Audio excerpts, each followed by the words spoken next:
All right, looks like I'm live.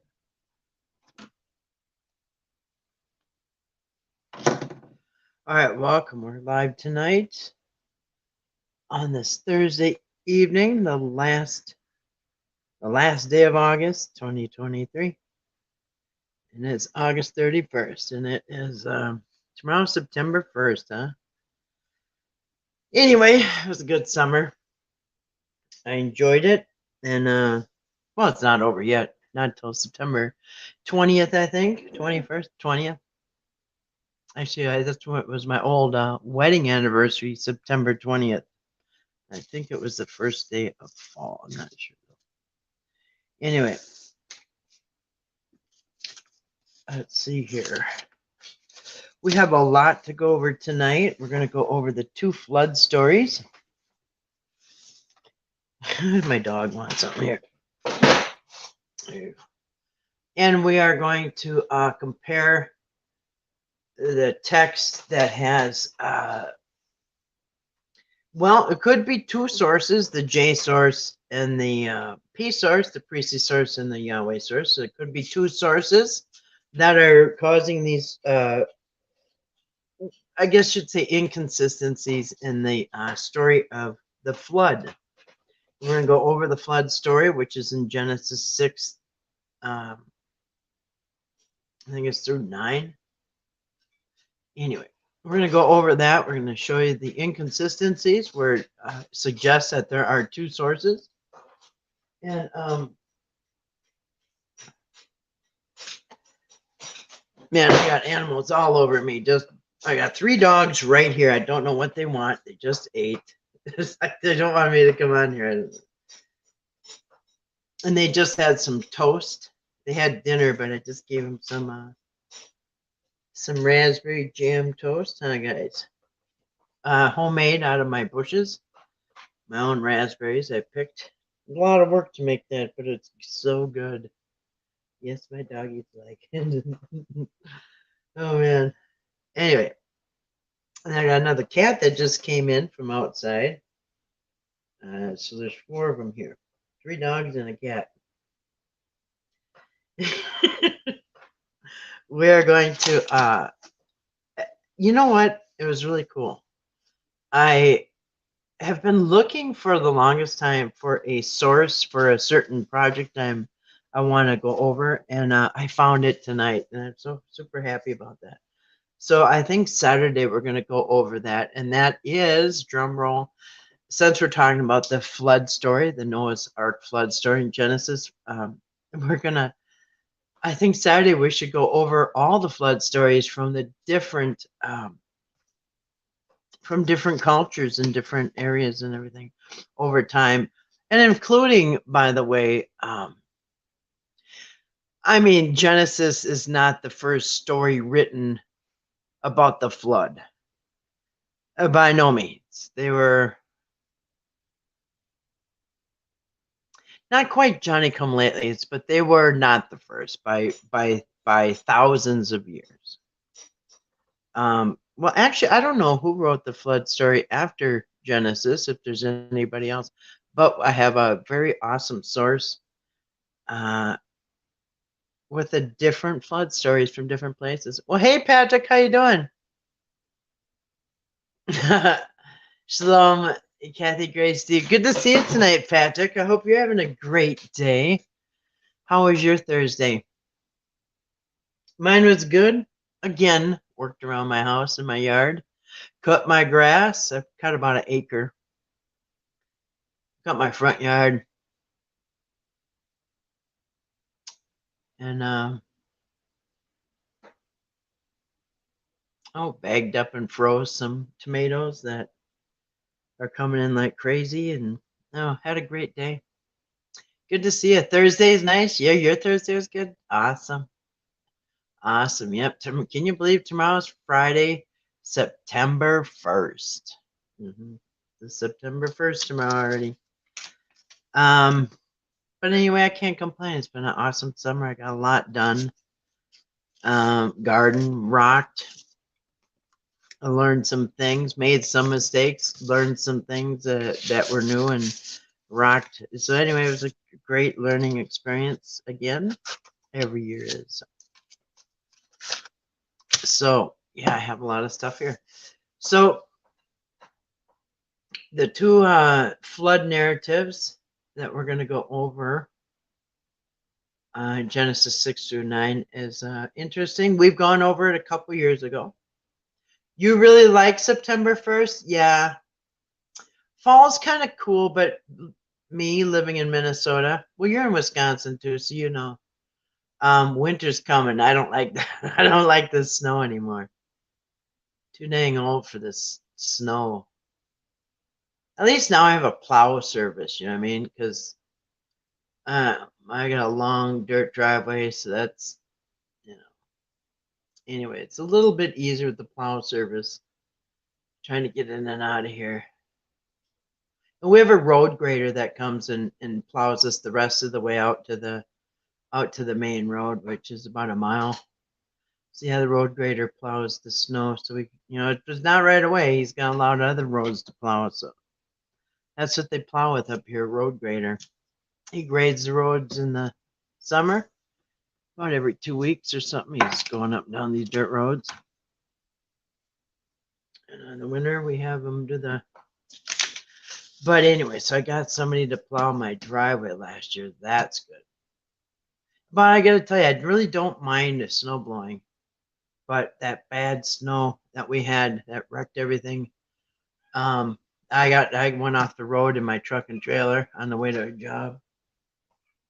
Had to get pulled out by a tractor in a chain. Anyway, what do you want, bud? Anyway, I just don't like the winter anymore. I'm trying to make it easy as possible. But anyway, and I really don't mind snowblowing, but my snowblower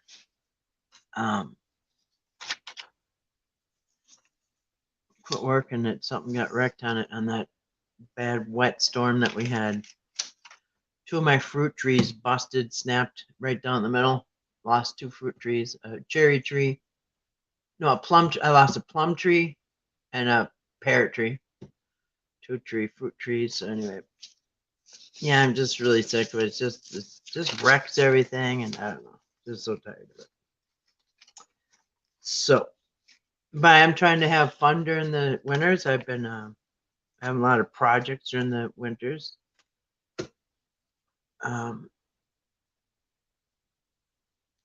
So I guess that's all I can do.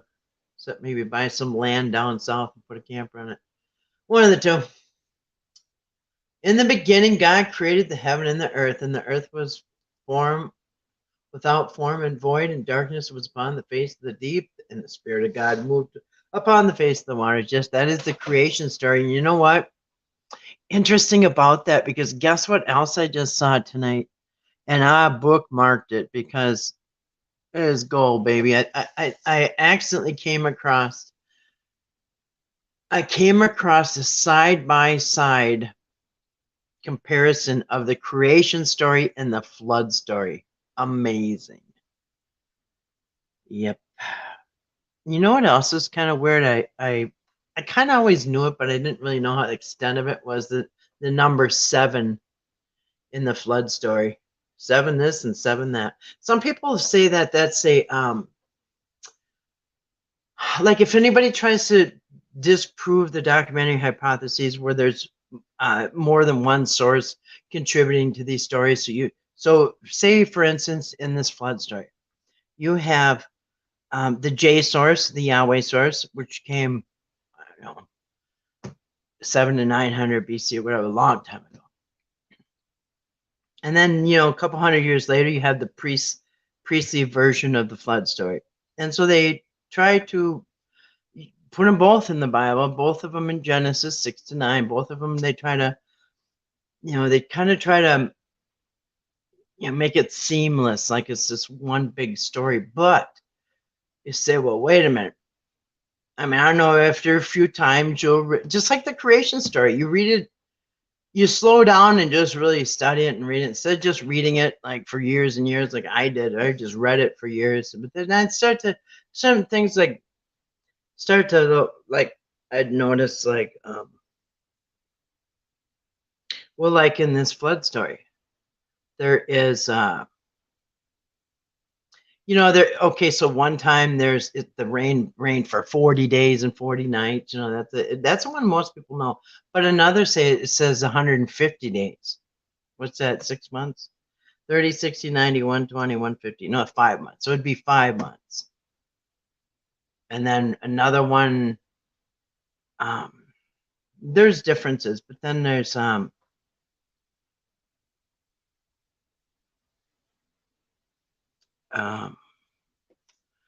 there's some similarities, but then some people say, well, no, the author just keeps repeating the same. He just likes to repeat things. Well, okay, if the author's repeating things and he doesn't remember what he just said 2 sentences ago. I mean, so if you want to explain it that way, like, well, no, it's just the author likes to repeat himself. Well, okay, then how come the next time we repeated it was 150 days instead of 40? And is there any really like way to explain how it could be both 40 days and 150?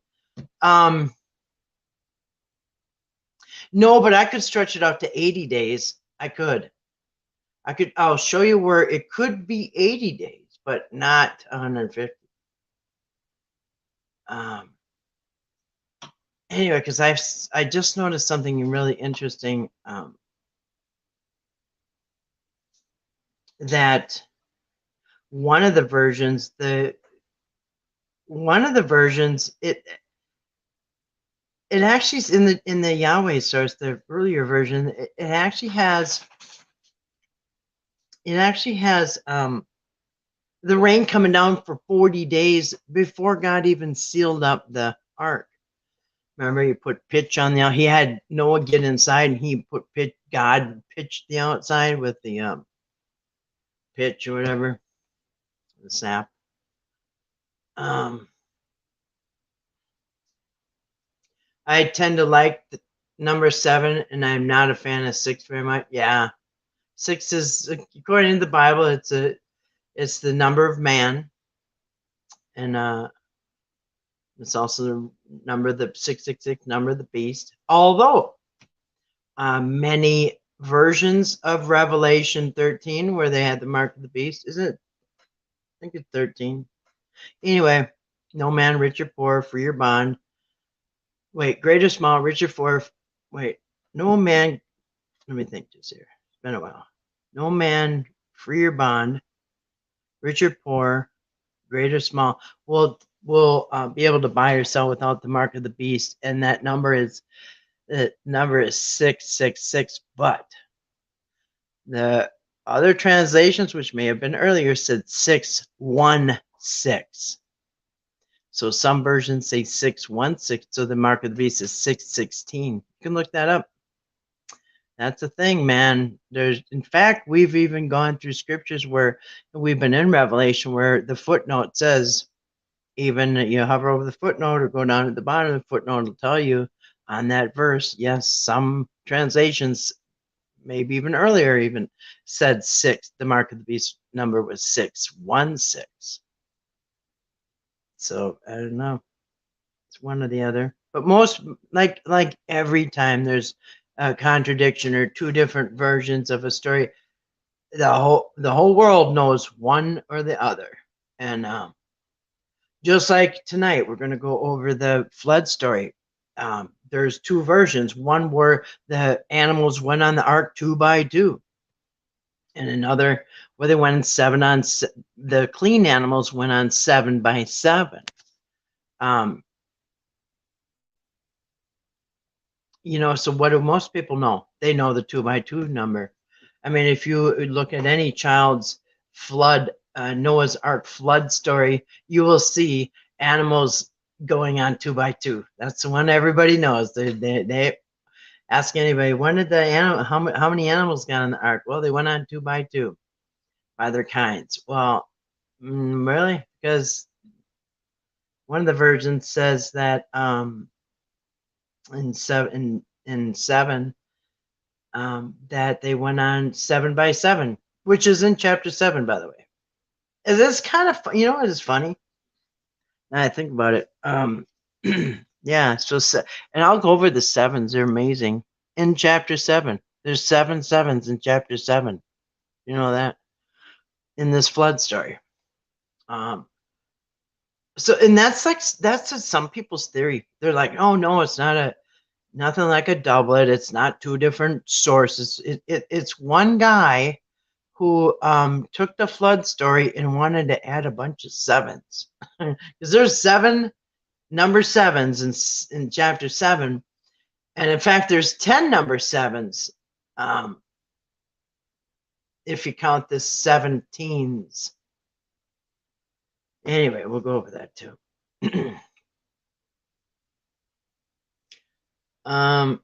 I think there's interesting symbolic meanings of the flood story. They're very much as you know it is really interesting and symbolic. Like I said, I just got a source tonight and some visuals where we're gonna, I think on Saturday, because tomorrow's Friday night. We usually just chill on Friday night, maybe go through a few trivia questions or just have an open chat. I always offer to put up a link on Fridays. If anybody wants to come in and come up and chat, you just grab the link. So Friday is always an open chat. We should just chill on that night. And but Saturday we're gonna go over actually, yeah, Saturday and Sundays. So we got Saturday and Sunday we're gonna go over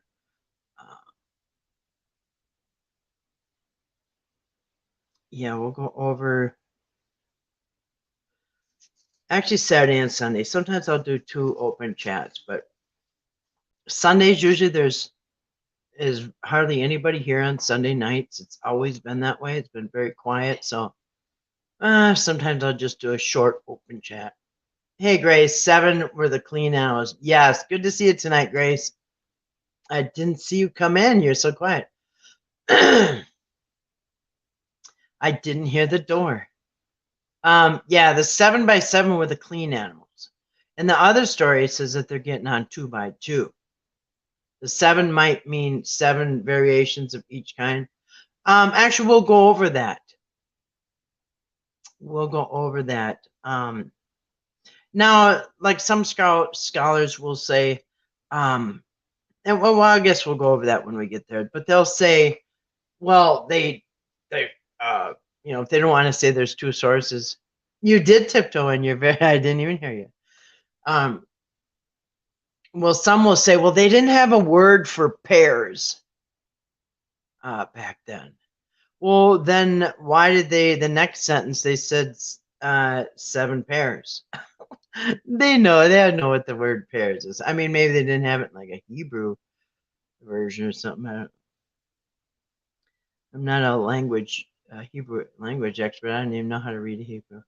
Oh yeah, 7 in each. Yeah, 7 by 7 for the clean animals and 2 by 2 for the unclean. That's one version. And then the other version is just 2 by 2. And anyway, so I'm going to show you also how this kind of I guess my conclusion, well, I guess I should call it a hypothesis, is because I would say that it is 2 sources. I think it's almost obvious because, as a matter of fact, one source, and I'll just show you all this when we get there. But I think it is 2 sources that were redacted, that they were put together, and tried to make seamlessly. In fact, hey D, good to see you tonight. Welcome to D. Hope you had a wonderful day, ladies. I hope you both did. Patrick, I think, had a good day. I hope you guys did too, ladies. And then on top of the 2 stories, I think that they also, in my opinion, I think that the 2 sources got their stories from a Mesopotamia or either Mesopotamia or Babylonian text. You know what I mean? I think the Babylonians told stories of the flood, and well, as a matter of fact, we're going to go over that on Sunday. That's one of the things that we're going to go over, either Saturday or Sunday. I got a couple things for this weekend. Uh, Grace is just waking up and found herself in the chat room after tiptoeing across the plush carpet. Yes. Yeah. She was sleeping on my couch. I didn't even know that. Taking a nap. Good to see Dee. I hope you had a great day. I hope the weather's getting a little cooler down there. Yes, Dee is here. She's had over 100 degrees for a long time with only a couple days of a relief. Same with my dad in Arizona. And the people in Texas received Noah's Ark as a baby shower gift, complete with two, each stuffed down exactly. And that's what I said earlier, is that everybody, whenever there's two stories in the Bible, contradicting stories at that, like the same story but like two versions, the whole world will know one of the versions and not the other, which is very strange. And you know what else? Just like in the Gospels, all right, Matthew, Mark, Luke, John, you have Mark is the original. He didn't say anything about Jesus being a baby, but you got Matthew and Luke, both of those, and John didn't have anything about Jesus being a baby either. But Matthew and Luke both really have extensive versions of the baby baby Jesus, the pregnancy. What do they call it? Nativity. So you got the pregnancy, Mary getting pregnant, and having the baby, and so on and so forth. So most people, and including church plays, because I grew up in church, in a Lutheran church, and I've been in these plays and I've seen these plays. In every Christmas play at the church, you will have the three wise men, and then you will have the shepherds in the field. And those are two different stories. But they'll always mesh them together, right? So one's out of Matthew, one's out of Luke. And by the way, two completely different stories. You'd think they're talking about two different babies being born, two different kids, two different everything, because they don't match up whatsoever. But we've gone over that.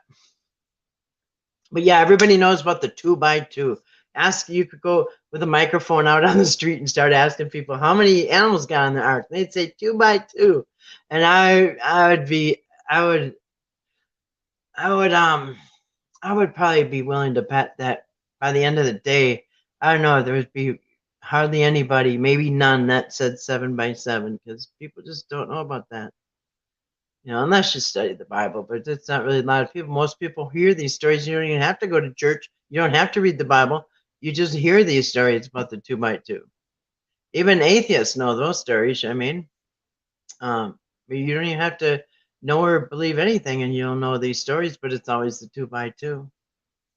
And by the way, this channel, we don't care what religion you are. I don't care personally. I don't care what anybody believes in. Everybody here is free to believe in whatever you want or nothing. We don't judge here. So there's this, this is a Bible study channel and just kind of a get together channel that, so yeah, this is not a channel with most people on here have different beliefs. So anyway, I always ask people to also be tolerant about that too. Whatever you believe in, just we're cool on this channel, whatever you believe in. So all right. All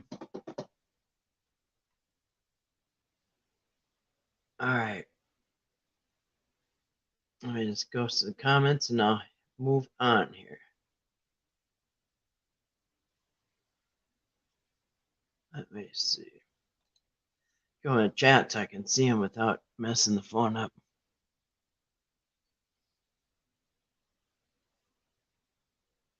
Hi, D. It's funny how many always thought it was 2 of each animal, yet the clean animals were 7. Yes, 7 by 7 for the clean animals. But that's the part that never really gets told. You know what I mean? Yep, had a good one. Yep. Oh my gosh, D is hot and D is in hot Arizona. No, D's not in Arizona. She's down south. My dad's in Arizona. That's where it's hot. I see Texas that have been. It was 112 the other day when somebody was doing a live stream. It was still like 90 degrees at night. He said, like it gets down to like 90 at night. That's like crazy. Can't remember if I was ever in over 100 degrees. Yeah, it doesn't. Yeah, it doesn't usually get over 100 here either. Once in a great while. A tornado was a half a mile from my daughter this morning.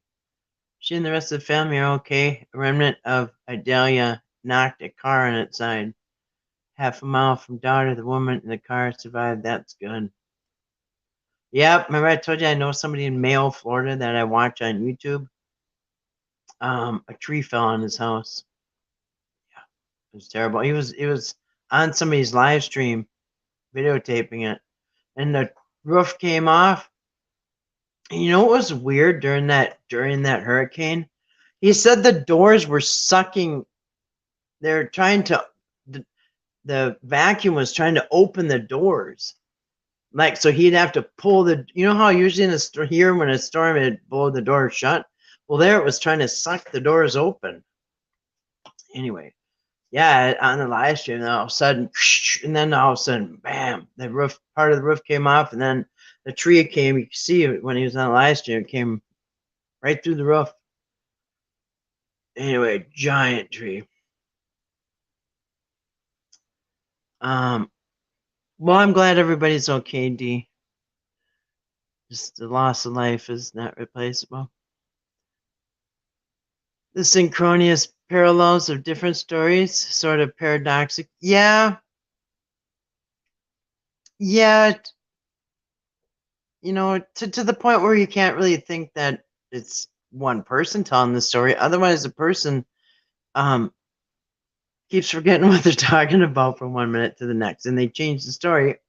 Or it's two people's story blended together, which makes a lot more sense than one person just forgetting what they keep saying. Thank you, Grace. She is one tough person. That's good. Oh, goodness, D. Glad your daughter is okay. Yep. When two things are true, even though they seem to contradict. I know, Patrick. Yep. And that is true. That is true. And I want to say that too. Sometimes, and it goes in the Bible, goes in everyday life. You could say, well, they both can't be true. Well, sometimes two things that are seem to contradict each other can be both true. Like I could say to you guys, hey, you guys, I spent all day working in my yard. And then maybe 10 minutes from now, I'd say, yeah, when I was at the grocery store today, you know, and I ran into somebody. And then you say, hey, wait a minute. She says she's in the yard working all day. And now she says she's at the grocery store. Well, maybe both are true. Maybe I did work in the yard all day and then went to the grocery store. So sometimes it seems like, hey, wait a minute. You know, so yeah, sometimes something can, you know, I come with a lot of examples where something would seem like it contradicts if you're reading it, but no, it's not. Yep, I know what that term means. Yep. And the woman survived too. She's mentally okay as well. How traumatic it is. Yeah, very traumatizing. I'm a seeker of truth, and I grew up believing in Jesus, and I like to hear various views, especially people who had near-death experiences, witness the spirit. Well, you know what, Patrick? Funny you said that because I listen to one of those every night before I go to bed. I listen to the people who are like pronounced dead. There's a channel and they go into like the spirit world and stuff. Yeah, it's really interesting. I listen to those before I go to bed. And some of them, you know, a lot of them, I don't know. I believe probably most of them. And the channel that I was on for a while only had people. They only had the people telling stories that had proof that they were clinically dead, either by a doctor, you know, in a hospital, or a maybe paramedic, but they have to be they had medical documentation that they were dead for a certain amount of time, or he didn't take their story. So, and that still doesn't guarantee, but it's really anyway interesting to listen to. And I noticed that kind of overall they just kind of yeah the hard stuff yeah, or they're pronounced dead, or they yeah as I guess God reveals different technical wisdom to each person according to the spirit status, relation to God, and what they need to know. My son called after the live stream last night. We chatted on the same topics until nearly 5 a.m. Really? Yeah. Yeah, you guys, I like those stories. And I don't believe everyone, but a lot of them are very interesting. Yeah, I like the ones that have been documented by a hospital. And even or even on the news, I mean, or whatever. They got proof. Or they were sent back to their body because they could still help others learn. Yeah, different reasons. Yep. You know what's interesting? I should probably get onto this topic here, but I'm going to say one more thing about that. You know how, like, when I've lived my whole life in the suburbs and the cities, and down the Twin Cities, St. Paul, not Minneapolis, but St. Paul, and the suburbs. And anyway, ever since I moved up here, it's so calm and peaceful up here. I live, um, about 90 miles north of the Twin Cities, and I'm out in the country, out in the middle of nowhere, and I love it up here. It's peaceful. It reminds me of being in the cabin when I was a little kid, and the people up here are peaceful, and it's just so. It's like you're living in the '70s. You know what I mean? People have landlines, they write checks. It's just like not really a lot of technology. It's really, really kind of cool. And but when I go down to the cities, like whenever I'm down there, I have like a list of things I want to do, stores I want to go to, and whatever stops I have to make. And then, anyway, whenever I get down there, I start doing things and going to a couple of stores. I feel like I would just want to get out of there, and and I just like I feel like I just want out, or if I have to go down and do a job or something, do some work, or visit somebody, I feel like I just want to get out of there, and I can't wait to even if I have to get gas, I'll stop when I'm like I'll get at least 20 minutes out of the cities and then stop because I just want to get out of the cities. It's just really weird. Anyway, during one of those near death experiences, somebody's talking about yeah the shitties. Her dad lives way up here, even further than me, and he calls it the shitties. Yeah, so we have to go to the shitties. Yeah. Anyway, I just feel like it just the energy's bad down there. You know what I mean? Anyway, um, in one of those near death experiences, the person said that they were going over they were out of their body and they were like going over different areas, and he said that, and you'll hear this in a lot of them, that there's like vibrations and energy and certain kinds of things you can tell if it's good or bad. And he said as he's going over, he said there's like in the cities there was like a bad energy coming out of it, and then he was like out in the country, and the colors changed. It was a better energy. It was like a peaceful energy out in the country and stuff. And I thought, wow, I could relate to that because when I go down to the cities, I don't like it. I feel the energy. I just want out, and sometimes I don't even go to all the stores I want to go to. I just want out, and yeah, it just made sense when he said that, like that bad energy when he could see like there's different cities and stuff and the energy.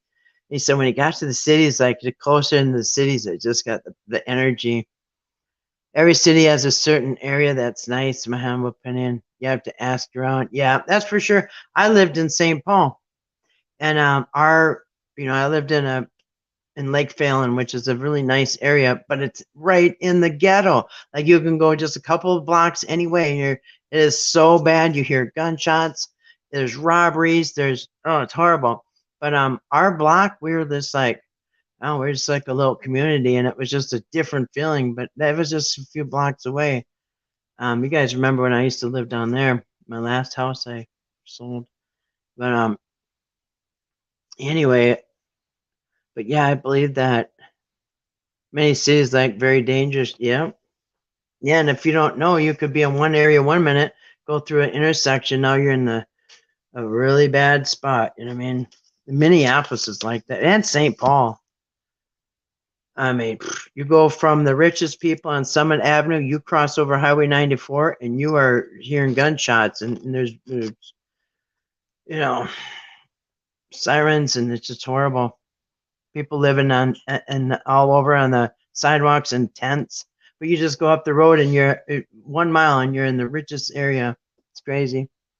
Yeah, every city is like that. You know, my son pointed out because he went over the road trucking with his dad when he was younger. He said he noticed that all the rich areas are up high, and they always look down on the which is true because Summit Avenue is way up high on a cliff, and they look the richest people in St. Paul live on Summit. Well, there's a couple areas because I was in the real estate of that area, and but yep, right down on the cliff, you have all the poor people, and you have Dorothy Day. You've got the homeless shelters, you've got the soup kitchens and everything right down at the bottom of the cliff. It's just kind of crazy. Yeah, and yeah, you're right. People are like some good, some bad. I should probably move on here because like some people maybe came to hear about Noah's Ark. I don't know why. Anyway, all right, so I'll move on now. So we'll get moving on this. Yep, yep.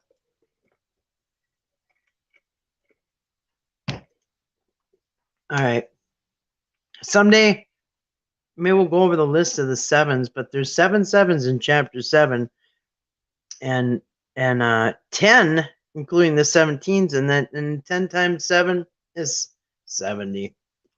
I mean, there's 10 sevens and 10 anyway. You know, it's weird. They say it's a Mandela effect, but it's just a new translation. They used to say in the new, when Peter asked in the Gospels, Lord, should I forgive 7 times? He said, no, 7 times 70. Now it says the number is much lower now. It's not a Mandela effect. It's just the newer versions. They lowered the number now. You don't have to forgive as many times. And I think you only have to forgive like 49 times. 7 times 7. Oh, no. Yeah, 7 times 7 is 70, which is 49. Much less. All right. So let's start this out because I'm going to put on here that the study starts at 37 in case anybody's watching on the replay. Sorry for anybody that's here. And but I always like to talk with the chat.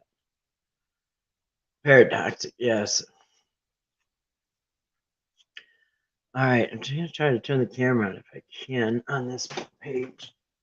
It's going to work. Sometimes it won't work if it's in the holder, so.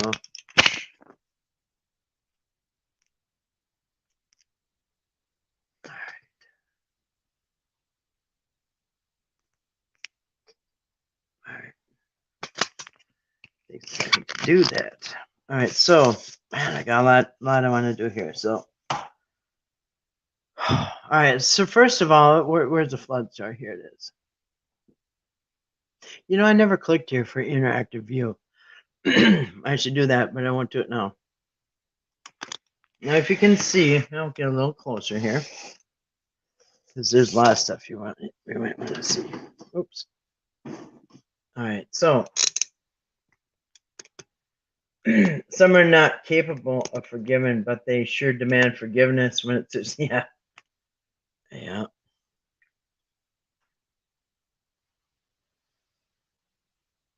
All right, where is it? Here, the flood story. There it is right in front of us. The flood. So as you can see, there are 2 sources for this. There's the J source, the Yahweh source, which is anywhere from 7 to 900 BC. And then a couple hundred years later, even up to 500 years later, you got a pre-C source. I'm not going to keep bringing that thing up. Maybe I should. Nah, I was going to bring up that little chart. But anyway, so the pre-C source, J source was first, the Yahweh source, and then later the pre-C source came in. And so it starts in Genesis 6 and 7. See that?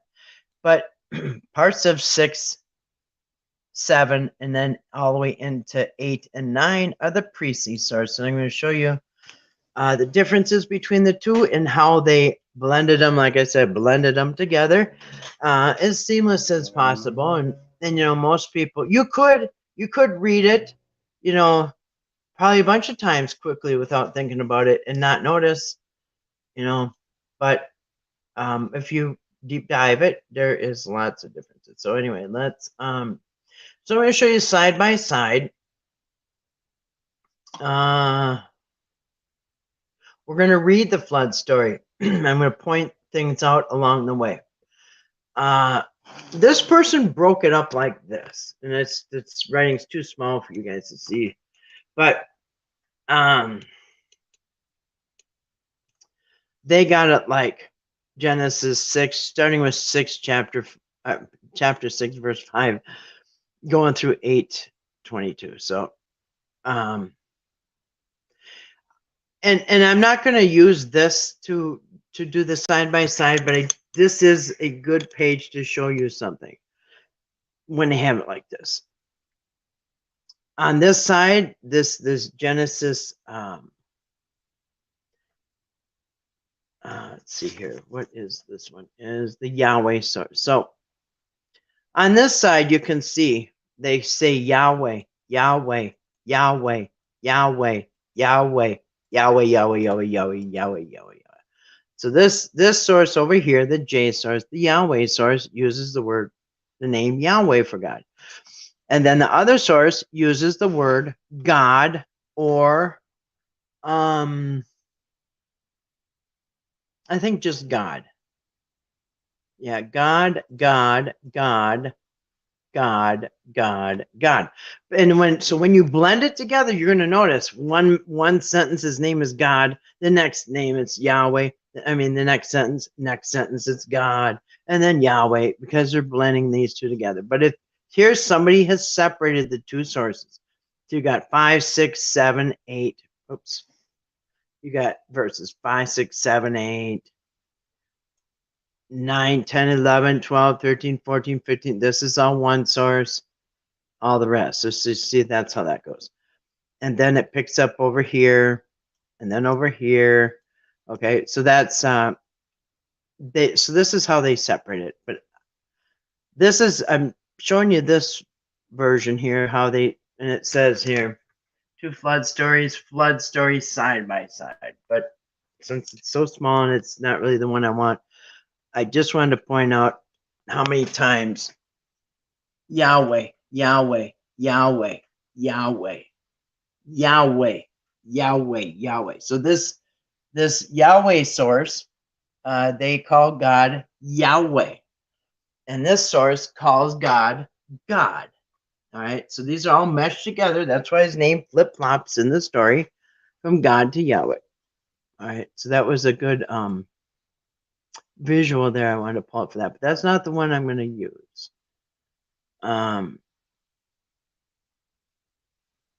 Bible Odyssey. I'll just read this real quick. Bible Odyssey, the 2 flood narratives, Genesis 6 to 9. From Michelangelo's famed depiction on the ceiling of the Sistine Chapel to nursery room walls where colorful animals filed 2 by 2 into Noah's Ark. Just like Grace said, even her baby shower toy had 2 by 2, because that's what everybody knows. Few stories have left so incredible of a mark on the human imagination as the flood narrative found in Genesis 6 to 9. Yet, less well known is that the biblical account seems to be a product of at least 2 distinct traditions that were subsequently woven together to form a single narrative. And we'll show you how that was done. Why are there so many duplicate stories in the Bible? It says scholars have long noted the presence of parallel or repeated stories in the biblical text, including what to appear to be 2 distinct creation accounts, Genesis 1 and 2, which we just went over. 2 descriptions of Abraham's covenant with God. We haven't gone over that one yet. 2 accounts of Jacob's name changed to Israel. That's a funny one. That is funny because they're so different. It couldn't be the same. Anyway, that's Genesis 32 and 35. That, I mean, you know, something so important, like how Jacob's name got changed to Israel. You think that would be like, anyway, no, two completely different stories. You'd think it'd be two different people. Anyway, and they never really, well, I'm not even saying they never at all, ever tell you why it's Israel. But we know that it's Isis, sun god Ra, and the god El. It's a combination of three gods because that's what you got in the Bible. So why not, right? Two versions of Moses' commission led the Israelites out of slavery. Remember that? To only name a few. However, it wasn't until the modern era that these repetitions, or doublets as they're often called, are critically evaluated and determined to represent distinct sources or traditions that were only later brought together to create the epic retelling of Israel's past. The flood narrative seems to be no exception. Although currently merged into a single story, different traditions lie behind the biblical account, each with its, no pun intended, each with its own unique narrative details and theological perspectives, including distinctive divine names, which I just said. Thus, those passages employing the divine name God, which is Elohim, God Elohim, present a deity. Thus those passages employing the divine name God, or the Hebrew, which is the Hebrew for Elohim. So when you say God in here, that's really been translated from Elohim into God. So, you know, when you see God in these stories, it's Elohim. And then you'll see Yahweh. They present a deity who is transcendent and systematic in carrying out the flood. The precise measurements of the ark. Oh, that's another thing. The age of Noah before and after the flood, and the recurring references to specific days, months, and years all seem to derive from this source. So when you see this God source, I just showed you that whole column was picked out of this story as one source. And so when you see the God or the Elohim source, you're going to notice this God here. The God, when we see God Elohim, whenever they say that, notice that that God is he's interested in details. He's the one that has Noah build the ark.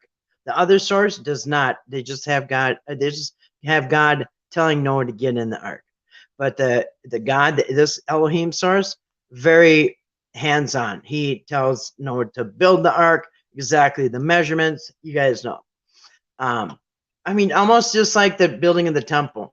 This tall, that wide, this on here, this color, that with gold, this is this kind of wood, this cedar wood, and this, you know, cedars from Lebanon. Like, so specific. That's this Elohim God. He's like that. Anyway, so you'll see, you know, his presence in there. And the precise measurements in the ark, age of Noah, and after the flood. So the Elohim, the God source, which is actually the priestly source that we're going to be reading, is the one with all these details. And the other one just kind of tells the story. You know what's really interesting is that both of these sources are drawing off of the Mesopotamian. Well, actually, off of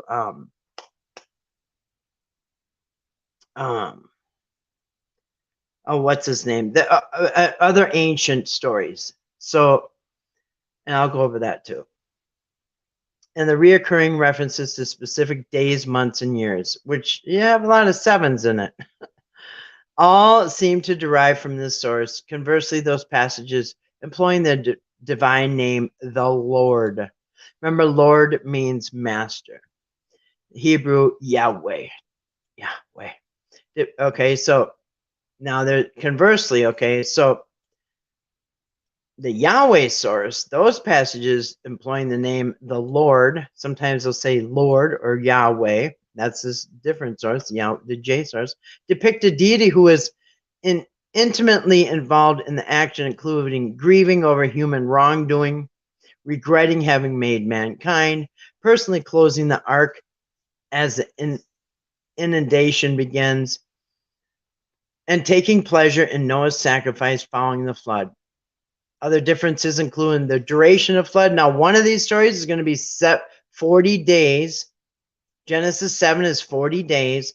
And then you guys see that.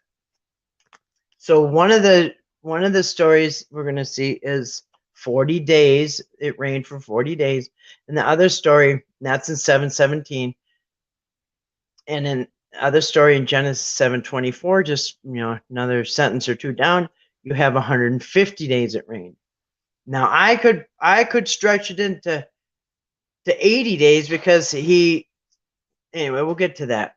Because maybe it rained, because one of the versions say it rained 40 days before they even went into the ark, which I never noticed till this time around when I studied it.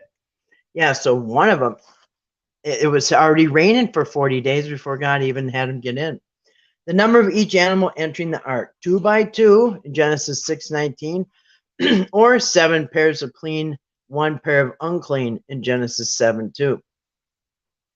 And the types of birds sent to determine if dry land has appeared. A raven. You know what about this? This is interesting. So yeah, so you're going to notice there's a difference. So he sends out a raven. Noah sends out a raven. I don't know if he's told to or whatever, but he sends out a raven in Genesis 8:7. And then 3 different times in 8:8 through 12, he sends out a dove, a dove, a dove. Interesting thing about this is that those old Babylonian or Mesopotamian, I can't remember the guy's name. Anyway, the old stories from back then, long before this Genesis ever came around, thousands of years earlier, there's another story. What is that guy's name? Gilgamesh. You guys know the story Gilgamesh. Well, that's a prior flood story that used 3 birds. They used a raven. Here, where are we? So in Genesis, you've got a raven from one of the sources, and a dove for 3 times in another source. But in the Gilgamesh story, they used a dove, a raven, and a pigeon, I think. Let me see. Did I write it down? Yeah. So it was I'm sorry. So in the Gilgamesh story, they used a dove, a raven, and a swallow. But now we have these writings were much later after Gilgamesh. All right. So Gilgamesh used a dove, a raven, and a swallow. Well, one source here uses a raven, and the other source uses a dove. Coincidence? I don't know. And the thing, you see, there is logic between from the way earlier, thousands of years earlier, the story is told in Mesopotamia and Babylonian and stuff. Those stories, that use the dove, the raven, and the swallow is because they had a reason for that. The logic is that the raven can fly a really long time without touching its feet. So that one could check the long distance. Okay. So if that one comes back, if that one don't come back, you're getting closer. So then after that, you send out the dove because they can't go that long without landing. So that one's testing for shorter distance. So if the raven don't come back, now you send out the dove because the raven landed somewhere because he can fly the longest. So the next they had the dove. They sent the dove out because that one can't fly as long. If that one can't make it to land, it comes right back. You know what I mean? So anyway, they had logic back then. But when this Hebrew texts are written, well, you got, and this is way later after Gilgamesh and all the other previous ones, which we're going to go over this weekend, either Saturday or Sunday. We're going to go over all the flood stories from around the world. Every culture's got a flood story. But anyway, so this is taken straight from Gilgamesh, the raven and the dove, because Gilgamesh had a raven, dove, and a swallow. And there was a reason for the swallow too, because that one, I don't know. But anyway, it had to do with how long each one could fly without touching down. I mean, so there was like a scientific, there's sense to it. Anyway, so I'm not going to keep going on this. We're going to move on, move along, because we haven't got to the story yet. All right, so two different sources. Reconstructed test. Okay, here's the one I want. So here I like the way they break this down on here. You have the story flowing fluently. Instead of one on the left, one on the right, you have to go back and forth on. I like this one because it starts out with the precede source and 6:1. You have the precede source. All right, so 6:1 to 6:1 8 to 8. You have Yahweh, Yahweh, Yahweh, Yahweh, and then it switches over to the precede source. Wait, what's that one? That was Yahweh source. And then the precede source, where they're calling them God or Elohim. And then you go back to the Yahweh source. Then see how they broke it up? Then you have the precede source, Yahweh source, precede source. And this is a good way to compare it. And we'll show you, I'll make some comments along the way.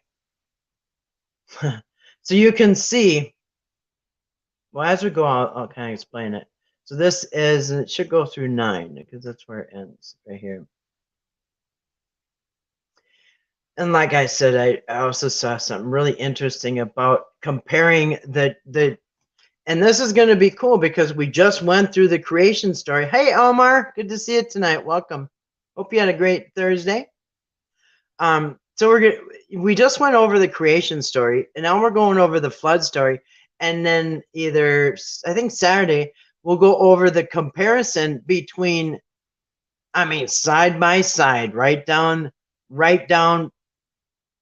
fact by fact, the flood story and the creation story are lining up both almost identical, which is weird. I never noticed that until I came across the source tonight, and just by accident, and which is cool because we just went over that one and now this one. So we're gonna do that probably Saturday. So yeah, and let me just start here. So we're gonna start. We'll read the story. We'll read it as one story, but well, hey, Anonymous, good to see you. Hope you had a great day. Hope your Thursday is awesome. Good to see you. Welcome. Hope you're doing well. Hope all is good, eh?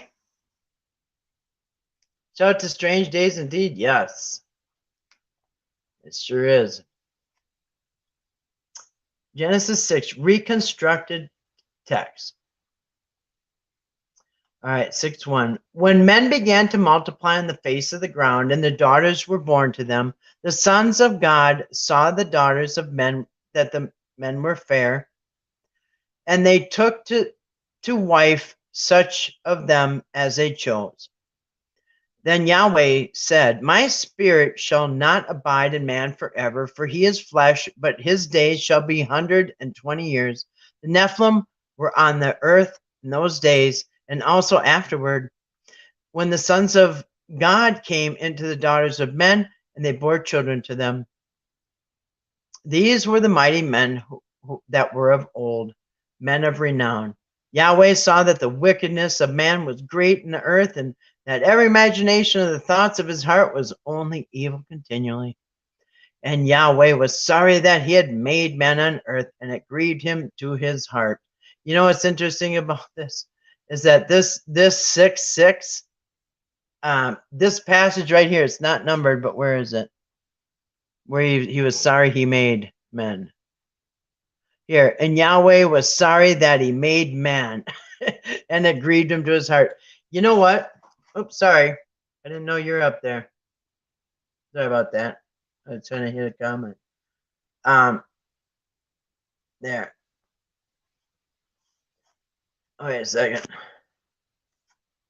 How did that happen? All right. There you go.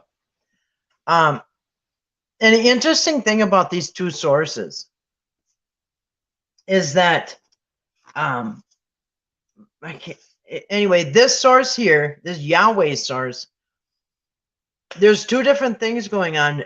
One of these sources, this one here, this is Genesis 6:6. No coincidence. 6:6 right here, where God repented making man. And you'll see later on the other priestly source as we keep going that so the reason for God I'm sorry, we'll keep this clear. The reason for Yahweh, this God, to flood the earth is because he wanted to kill man. You know, the animals were just collateral damage. All right.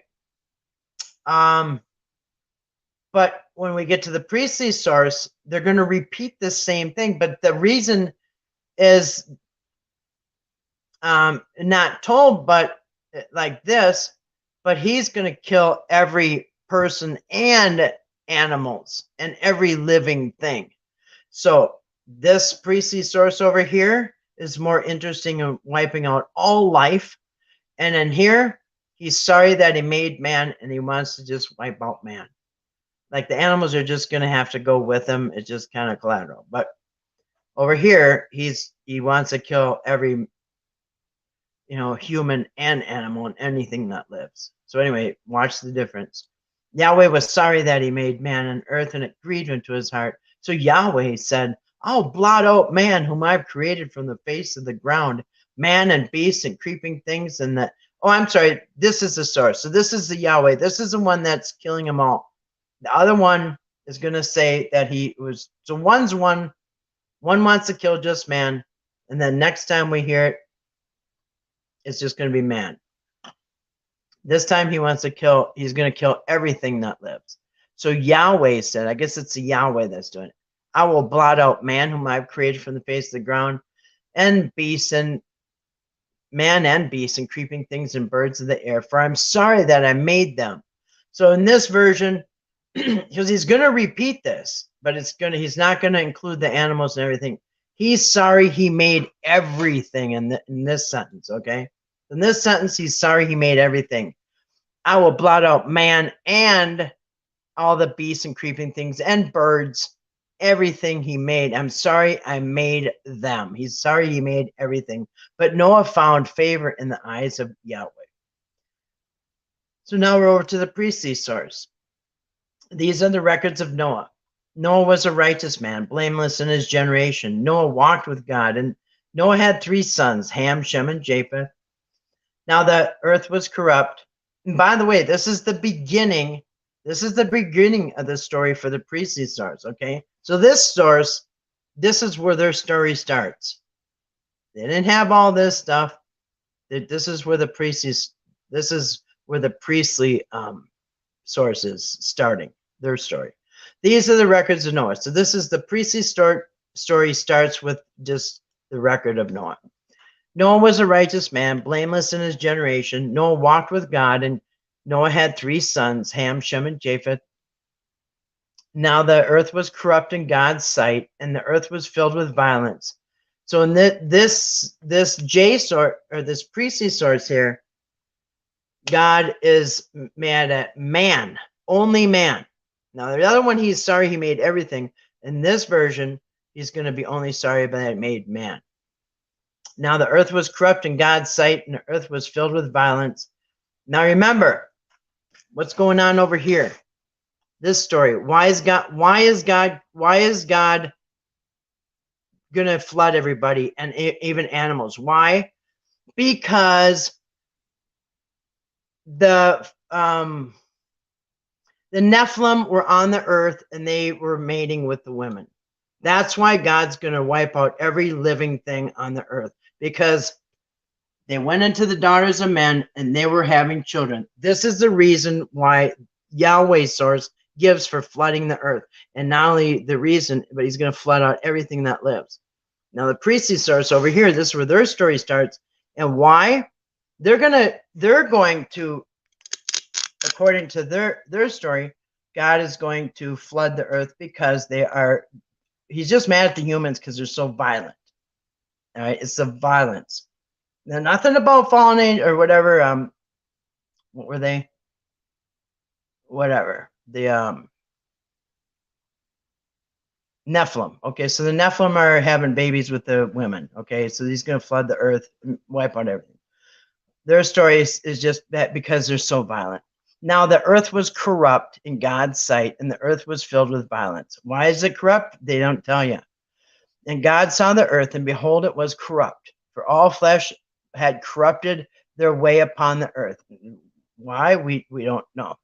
And God said to Noah, I've determined to make an end to all flesh, for the earth is filled with violence through them. Behold, I'll destroy them in the earth. Make yourself an ark of gopher wood. Make rooms in the ark, and cover it outside and inside with pitch. This is how you make it. This is how you are to make it. The length of the ark, 300 cubits, the breadth, 50 cubits, and its height, 30 cubits. Make a roof for the ark, finish it to a cubit above, and set the door on the ark on its side. Make it with lower and second and third decks. For behold, I'll bring a flood of waters upon the earth. Oh, and the way that it gets flooded is different too in these two stories. Anyway, for behold, I'll bring a flood of waters upon the earth to destroy all flesh, which is the breath of life from under heaven. Everything that is on earth shall die, but I will establish my covenant with you, and you shall come into the ark, you and your sons, your wife and your sons' wives with you, and every living thing of all flesh. You shall bring 2 of every sort into the ark. Here you got the 2 by 2 on the priestly sorts. You shall bring 2 of every sort on the of the ark and into the ark, and keep them alive with you. They shall be male and female, of the birds according to their kinds, and the animals according to their kinds, and every creeping thing on the ground to its kind. 2 of every sort shall come into you to keep them alive. Also take with you every sort of food that is eaten, and store it up, and it shall be served to you as food for you and them. Noah did this. He did all that God commanded him. Now we're going to go here to the Yahweh source. This is credited to Yahweh. Then Yahweh said to Noah, go into the ark, you and all your household, for I have seen that you are righteous before me in this generation. Take with you 7 pairs of clean animals, okay? This source says 7 pairs. 7 pairs of clean animals, the male and his mate, and a pair of animals that are not clean. So it's 1 pair of animals that are unclean and 7 that are. And why? Why do you think? Because you know what's weird? You know what's weird? For one thing, they weren't even eating animals then, okay? This is weird. Maybe these guys were, but these guys over here weren't, okay? Because remember, up till now, they're vegetarians, okay? So up till now, they haven't eaten any animals. So how they all of a sudden they want clean and unclean? Well, depending on how long they're on there, they're going to start eating some animals, okay? So if you only have 2 of the clean animals, burp, by the time you get to shore, there's nothing going to come off you ate it already. But if you have 7 pairs, you can't eat up 7 of each animal, probably, the clean ones by the time you get off. But what's weird is that they were vegetarians at the time. So I don't know, somewhere between here and here, they are going to eat meat. Anyway, so a pair of the animals that are not clean, because why? You only need 1 male and female, because no matter how long you're on there, you're not going to eat them. You're not going to eat 2 pigs, a boy and a girl pig, because it's unclean, even though they're not even eating animals yet, and it hasn't been determined. Somehow God's thinking ahead, right? Anyway, so yes, you will need the 7 pairs, so at least there's something left when the flood's over. Yep, clean animals, burp, ate them. But you want anyway, the male and his mate, and 7 pairs of the birds of the air also. I'm just going to show you something here in chapter 7. I don't want to keep taking a bunch of time, but I'm just going to show you. Starting here in verse 7, you have 7 sevens. You have 10 sevens with the including the 17s. And 7 times 10 is 70. Anyway, this Yahweh source really likes the sevens. So you have, this is verse 2, you have 7, and you have 7 pairs, and it rained for 7 days. And when we go on to say, so there's 7 pairs of clean birds in 7:2. There's 7 pairs of birds in 7:3. There's 7 days of rain in verse 4. It's on the 17th day. You're going to see this as we go through. There's on the 17th day. There is another 7. You've got on the 17th day, on the 17th day of the month. Interesting. They repeated that. 7th on the 7th month, on the 17th day of the month, they repeat that again. 7 days, and then another 7 on the 27th day. So watch all these 7s. All right. Well, I just did about 7. So, for in 7 days, I'll send, okay, 7 pairs of the birds of the air also. So you got 7 pairs of animals, 7 pairs of birds, and keep them alive on the face of the earth. For in 7 days, I'll send rain upon the earth 40 days and 40 nights. Remember that. And in every living thing that made will blot out the face from the face of the ground. And Noah did all that Yahweh commanded him. Noah was 600 years old when the flood of waters came upon the earth. And Noah and his sons and his wife and his wife's sons with him went into the ark to escape the waters of the flood. All right. Of clean animals and of animals that are not clean, and of birds and everything that creeps on the ground, 2 and 2, male and female, went into the ark with Noah, and God, as God commanded Noah. And after 7 days of the waters of the flood came upon the earth, and in the 600th year of Noah's life, in the 2nd month, on the 17th day of the month, on that day, all the fountains of the great deep burst forth, and the windows of heaven were opened. And the rain fell upon the earth 40 days and 40 nights. So that's how you could stretch it into 80, okay? So he was outside the ark for 40 days when it was raining, and then inside the ark for 40 days and 40 nights. So you could, if you didn't see that as the same, meaning the same thing, you could double that into 80, but you're not going to make it stretch it to 150, which is coming up. On this very same day, Noah and his son, Shem and Ham and Japheth, and Noah's wife and the 3 wives of the sons with them entered the ark. They and every beast according to its kind, and all the cattle according to its kind, and every creeping thing that creeps on the earth according to its kind, and every bird according to its kind, and every bird of every sort. They went into the ark with Noah, 2 and 2 of each flesh. See, now this source over here keeps saying 2 by 2, but this source over here says 7 by 7 if they're clean and if they're not clean. So they went into the ark with Noah, 2 and 2 of all flesh, which does not match the other story, does it? 2 and 2 of all flesh, in which there was the breath of life. And they that entered, male and female of all flesh, went in as God commanded him, and Yahweh shut him in. Which is interesting. They use the word God and Yahweh on that side, which I think it's the only time that's going to happen. The flood continued 40 days upon the earth.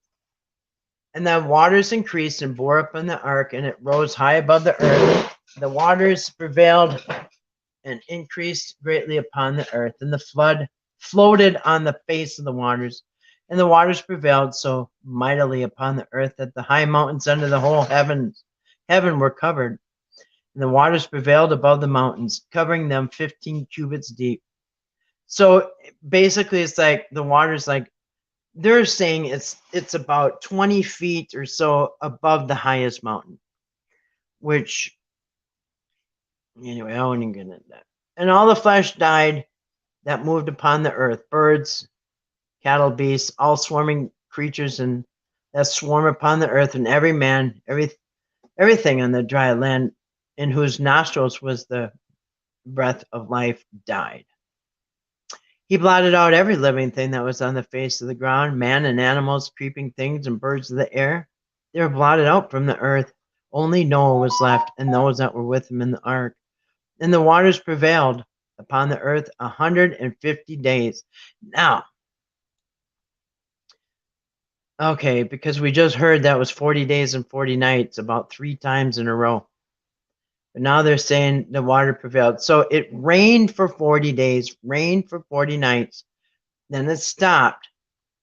But the water that had fallen stayed there for 150 days. Okay, so imagine if it rains for 40 days and 40 nights, it's not going to, and it floods the whole earth. It's going to take a while before it starts receding. So I imagine that's what they're referring to, the 150 days. So it didn't really rain for 150 days. I think it stopped rain. If you wanted these both to be correct, you could. Like Patrick was saying, sometimes maybe they're not. Maybe it's two things that seem contradictory, but not. So in this case, I would, in my mind, I could figure out a way where these could both be right. It rained for 40 days, it rained for 40 nights, and then that water sat like a big pond and sat there for 150 days, right? This part always cracks me up when it said, but God remembered Noah. Like, did he forget? Did you forget you got a project going over on earth, flooding everything that lives? Anyway, I always laugh at this part. And the waters prevailed upon the earth 150 days. So the water sat there flooding. Everything was underwater for 150 days, which is 5 months. But God remembered Noah, like, oh, I remember Noah and all the beasts and all the cattle that were with him in the ark. You know what I think it probably said? Yeah, Noah who? Oh, that Noah. Dang, I totally forgot. I'll be right back, you guys. I flooded every on planet Earth over here. I'll be right back. All right, and the water prevailed, but God remembered Noah and all the beasts. What it? I don't know. It should say God. Anyway, I don't know what to say. It says, but God remembered Noah and all the beasts and the cattle that were with him in the ark. I think it's a poor translation. It just sounds like he forgot about him, and then maybe somebody said something that reminded him. But God remembered Noah and all the beasts and cattle that were with him in the ark, and God made a wind blow over the earth. So now he blows it, and it's going to dry up the water. Like putting a fan when your floor floods. You know what I mean? Or you mop the floor, you just put the fan on, it dries up faster. So God made a wind blow over the earth, and the water subsided. So, and dried it right up. And the fountains of the deep and the windows of the heavens were closed, and rain from the heavens was restrained. It's like when you forget the faucet's on outside. It's like, oh, dang, I just remembered. I'm watering plants out there. I left the hose on. I'll be right back. Anyway, so he remembered, and then he went and he shut everything off and blew on it to dry it up and closed shut everything off, and the waters receded from the earth continually. So at the end of 150 days, the waters had abated. And in the 7th month, there's your sevens again, more sevens, 7th month, on the 17th day of the month, the ark came to rest upon the mountains of Ararat, which is in Turkey, and the waters continued to abate until the 10th month. In the 10th month, on the first day of the month, the tops of the mountains were seen. So it took that long for just to see the tips of the mountains. Now, I did 17 and 76. It is, Grace. It's 17 in 77. Oh, I said something about this long time. Yeah. Okay. I'll just keep going and find my mouse. All right. And the waters continue to abate 10 months. Huh. Okay. At the end of 40 days, now we're back to the other source. At the end of 40 days, Noah opened the window of the ark which he had made and sent forth a raven. And it went into to and fro until the waters were dried up from the earth. Now remember, the raven's the one that can swim the longest. I mean, not swim. They can't swim at all. Unless they put a swimsuit on and nose plugs. But otherwise, they just fly. But at the open the window of the ark and made it and sent forth a raven, which is the one that can fly the longest. So if you send out the pigeon or whatever, what was it? You send out the dove first, they ain't going to tell you nothing because doves can't fly very long anyway.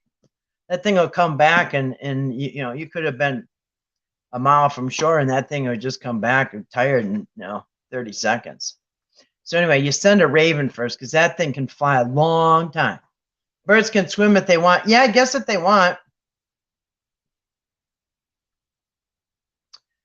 Or smash through your window like one just did to me. I had a hawk came through my window, and you know what? The glass right now is in the shape of a bird, just like a cartoon, right where it came through the window. And it went to and fro until the waters were dried up from the earth. Then he sent forth a dove,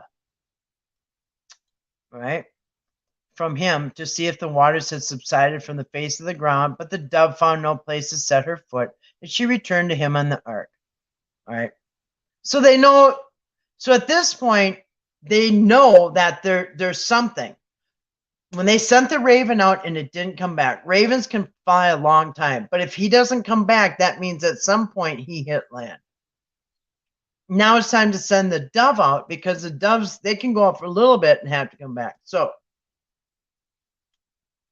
he sent forth a dove from him when the raven to see if the waters had subsided from the face of the ground. But the dove found no place to set her foot. She returned to him in the ark.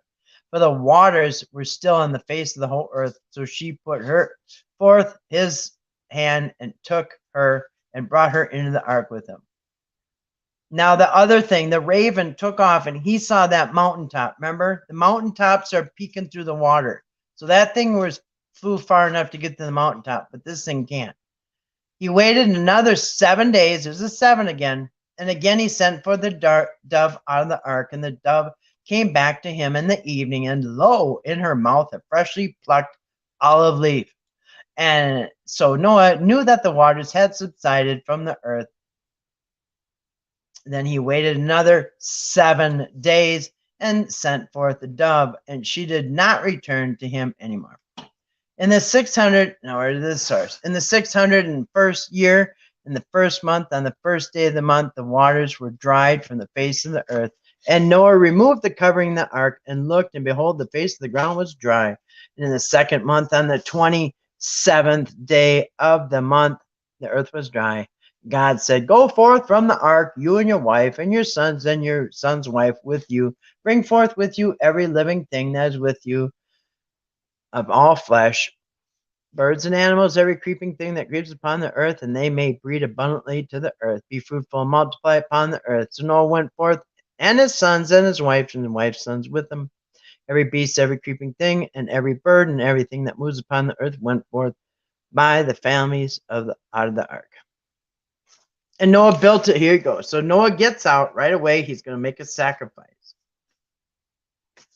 And Noah built an altar to Yahweh and took every clean animal and every clean bird and offered burnt offerings on the altar. Oh, that's another thing. So not only can they eat the clean animals on the trip, but then they also have one of each clean animal to sacrifice.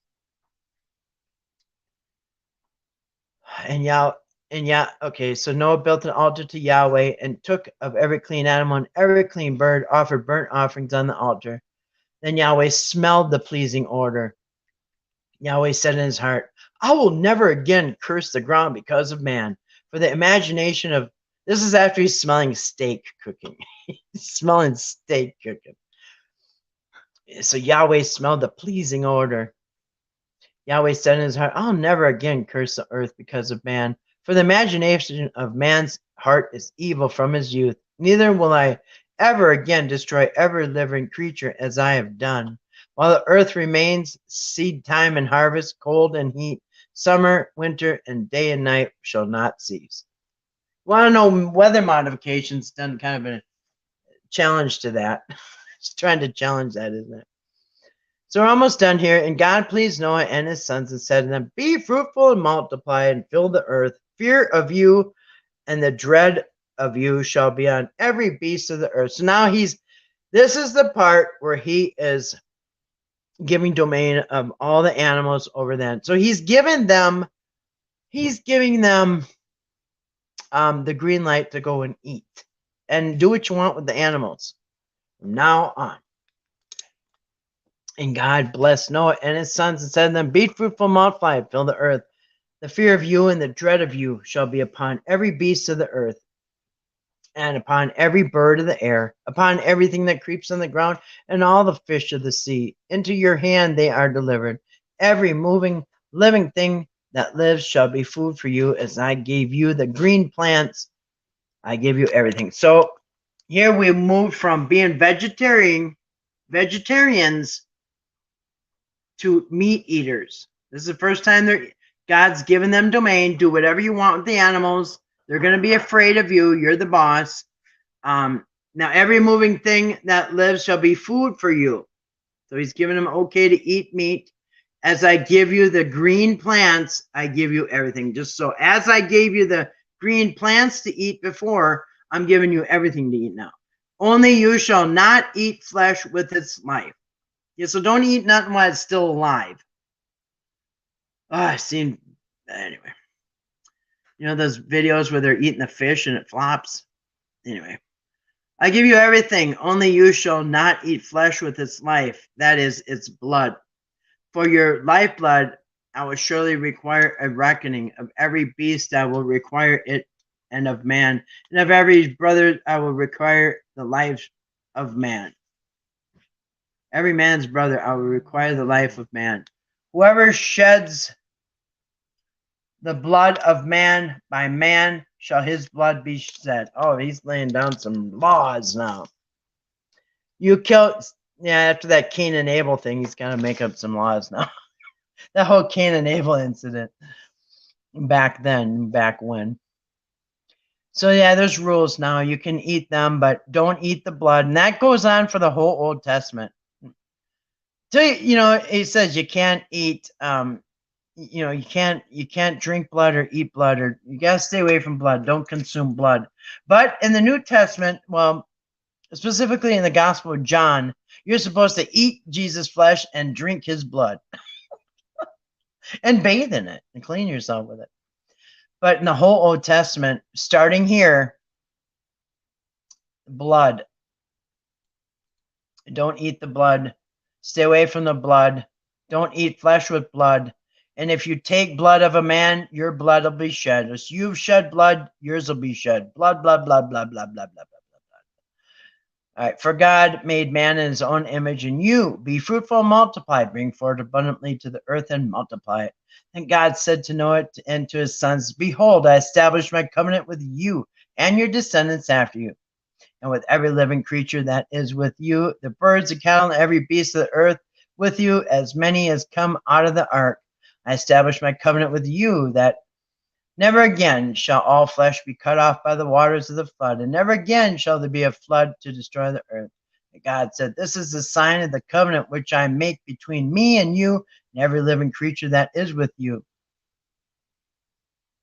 for all future generations. I set my bow in the cloud, and it shall be a sign of the covenant as your rainbow between you and me and the earth. When I bring clouds over the earth and the bow is seen in the clouds, I will remember my covenant, which is between you and me and every living creature of all flesh. And the waters shall never again become a flood to destroy all flesh. When the bow is in the clouds, I'll look on it and remember the everlasting covenant between God and every living creature and all flesh upon the earth. God said, Noah, this is a sign of the covenant which I've established between you and me and all the flesh that's on the earth. And the ending of this is, well,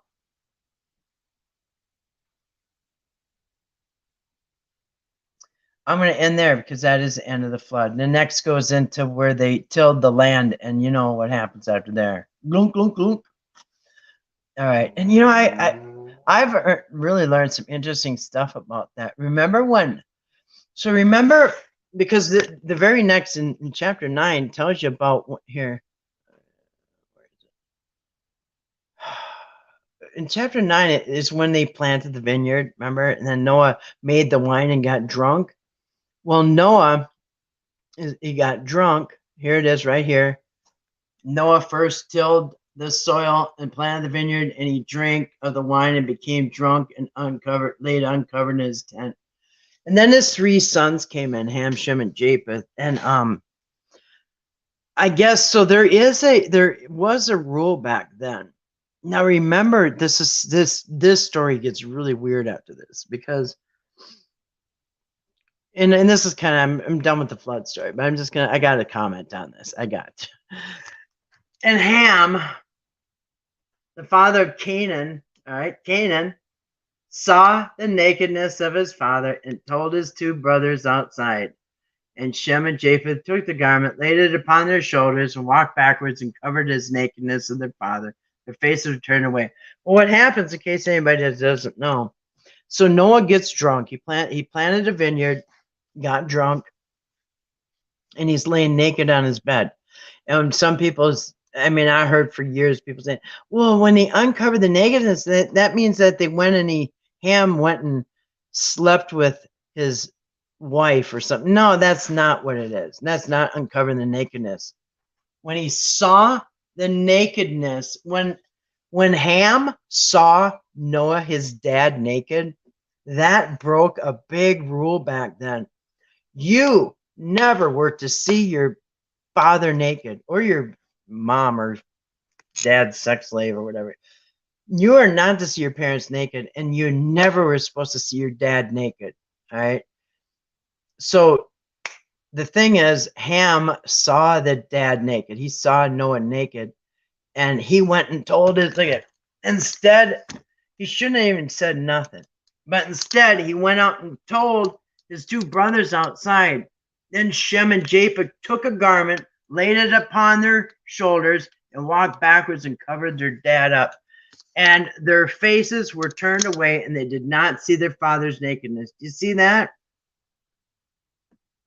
Because it was, you were in a lot of trouble if you saw your dad naked. So the other sons apparently knew the rule and followed it, because what did they do? Now, Ham should never have seen his dad naked, but if it was an accident, whatever, he should have never said nothing. But he went out and told his brothers about it, and the brothers that, no, it was no sodomy, nothing like that. It was just seeing your dad naked was hugely forbidden. So Ham saw the dad naked, told the brothers. So Shem and Japheth, knowing that they're not ever supposed to see their dad naked, put a towel over their head, walked backwards, threw the towel on their dad, and walked out and never looked.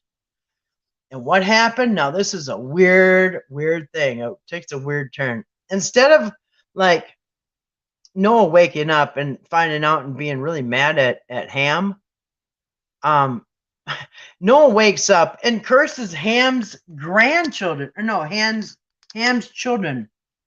Cursed be Canaan. Wait, where did he say?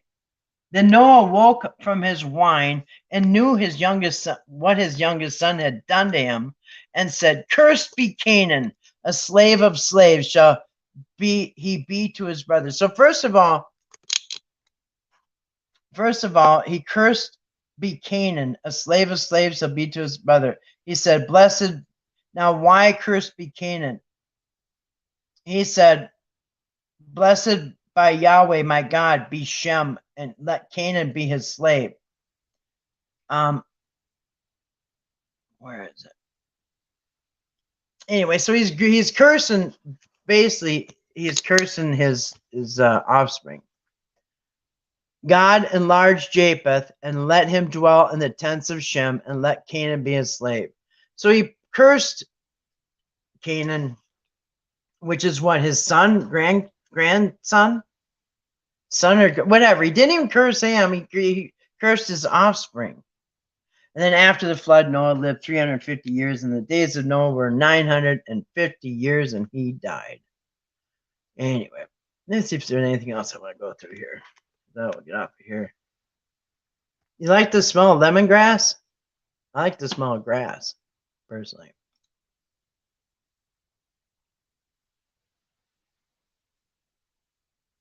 All right, let me see if there's anything I want to go through here because I kind of went long. Oh, here. And I've kind of already gone over these. Contradictions in the two stories.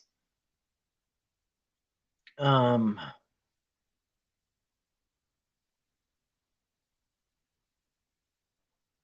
right.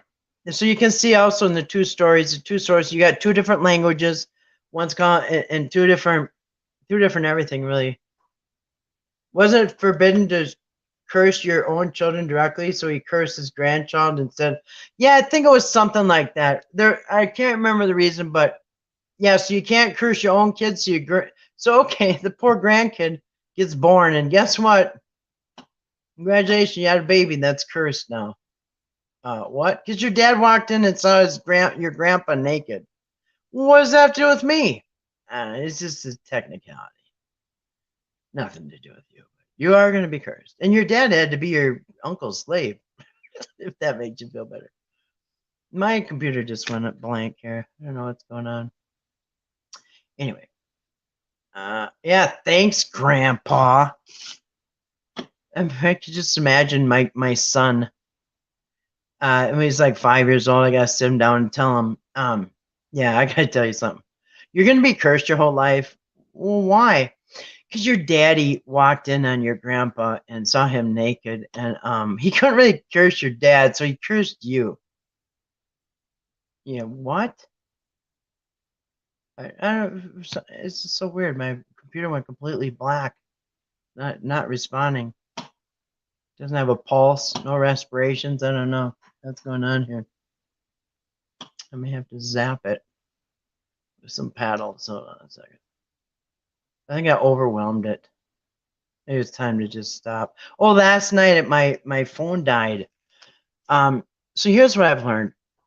If I start the live stream and I'm above like 35 or 40% when it's plugged in, I'll be fine. In fact, it'll keep charging. But if I'm under 40% and I start a live stream, even plugged in, it will just drain and drain and drain and fast too. Like in an hour, it'll just shut off. Genesis of overachievers. You're eating Shipley donuts on Sunday morning. Those are some delicious donuts. Really? Next Sunday you're gonna eat them? Yeah, who doesn't love the smell of barbecue? I know. I love that smell. Not like nothing I want to say it. Yeah, birds can swim if they want. Yeah, they do. Birds do take dirt baths. I've seen them. Kind of funny. I don't know if that's how they get rid of fleas or what. So established God changes his mind. Yeah, oh yeah. Well, it depends. What's one source? You've got one source that says, yeah, God changed his mind. Another one says he doesn't change his mind. And one source says he desires sacrifice. The other says, no, he don't need no sacrifice. He just wants your obedience and your repentance. Nope, no sodomy. Sweet, cut grass, smoked grass, all good. Yep. Smoke the meat, smoke the grass. Everything's good. Yeah, this Sunday morning, you're getting donuts. You already know about them. Shipley. Where are those coming from? I never heard of them. Yeah. Yep. Lemongrass. I don't know if I smelled that. Anyway, I'll just kind of skim through your comments. Skim through my tab. My computer just came back on. I was ready to Give up. All right. Let's go through, see if I forgot anything. Actually, I'll tell you if, here. This thing is so slow.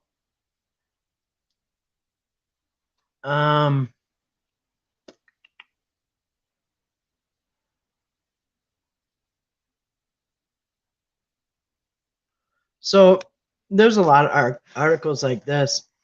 Birds get drunk off dirt baths, get rid of extra. Yeah, I thought it was something about killing the fleas or something. Which, you know what, is just like that diatomaceous earth that dries the fleas out, and their exoskeleton dries out, and they die. Instead of using Frontline on the birds all the time. I stopped using Frontline on my animals. I was for 2 years. I have the last 2 years I've been using Frontline every month, except maybe late in the winter. So I got 3 dogs, 3 cats. That's $80 a month on Frontline, and you know what it is? It is pesticides. You're killing your dogs and cats with that stuff. Diatomaceous earth, man. It's crushed up seashells that are from salt water and into a pulverized powder, and you put it on your dog and cat, and guess what? It kills the fleas, and it's natural. And it's cheap. Got a big bag for like $8. Yeah, it's working great. My dogs are not getting poisoned, or my cats. I think that's what made my cat sick. The diatomaceous earth, yeah, it worked. But it's healthier than the Frontline, that's for sure. And actually, you would know, Anonymous. You give it to like chicken. Don't you give it to like farm animals to eat, so they use herb powder to food? Yeah, some people put that diatomaceous earth in their food. I don't know. I'm not doing that, but I think for chickens and I don't know, farm animals or something. Let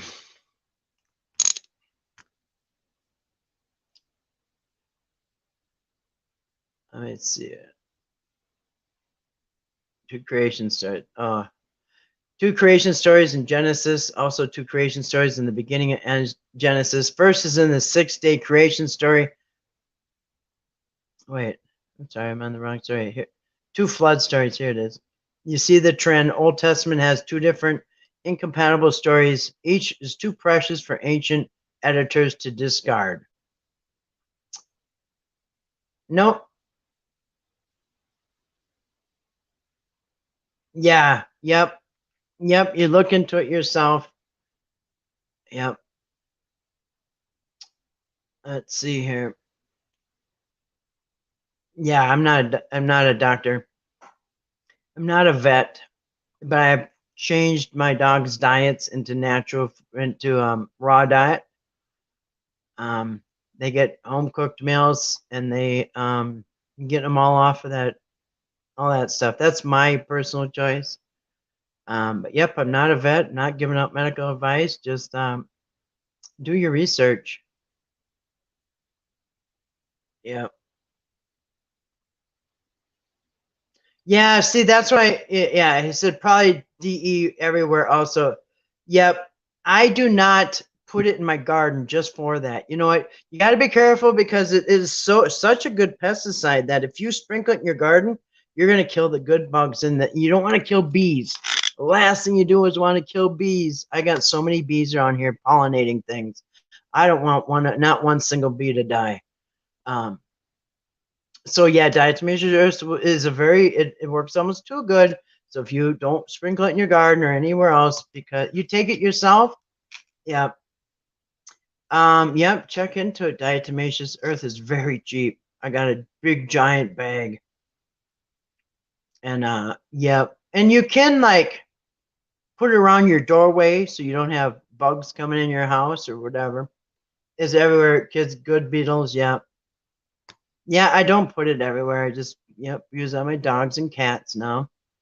And for first time, the fleas are under control. We got no ticks. We haven't had ticks for months anyway, but it's been keeping the ticks away. And yeah, anyway, check into it. I've spent thousands and thousands of dollars on this. in my, I don't know. And I've had dogs my whole life, and I've always used that stuff from the vet, or the over-the-counter stuff, and you got to check into that. Pesticides is what it is. Anyway,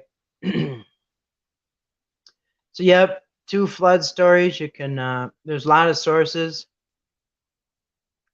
In story 1, actually, I'll go over this and we'll wrap it up.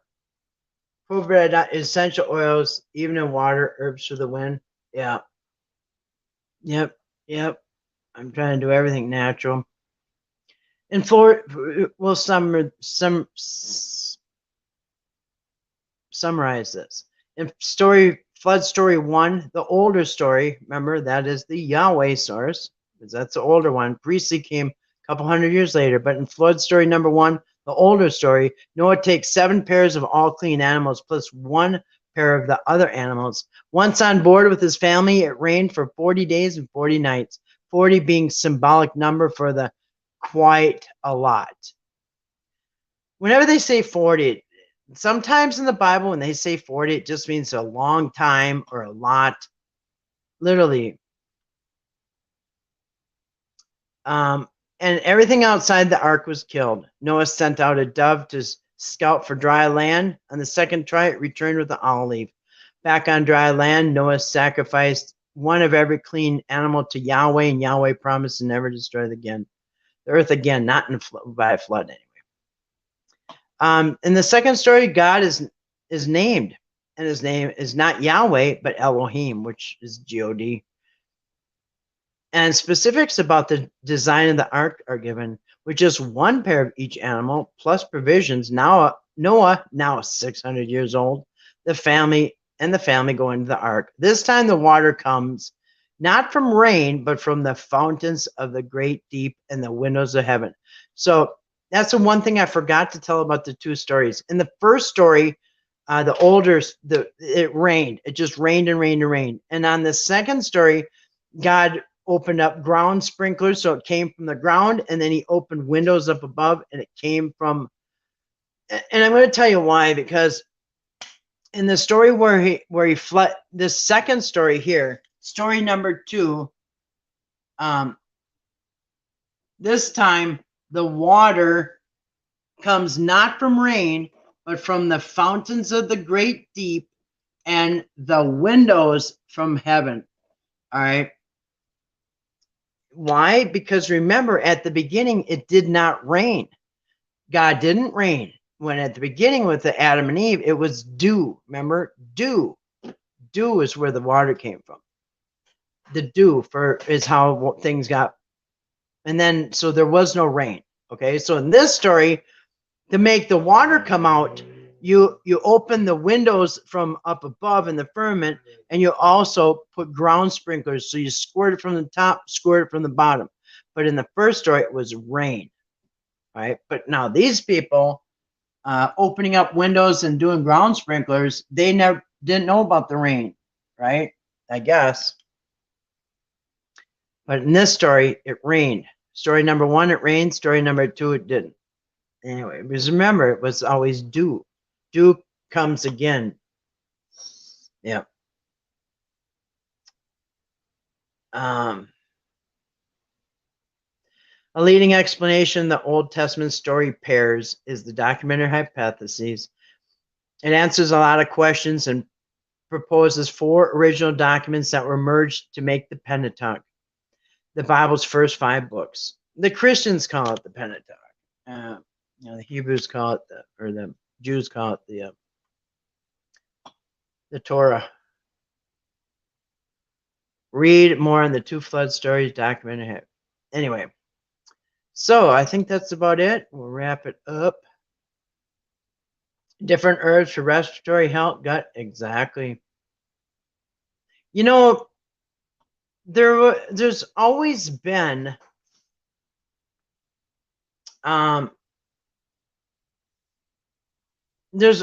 been the herbs and everything, natural remedies. I mean, look at aloe plant.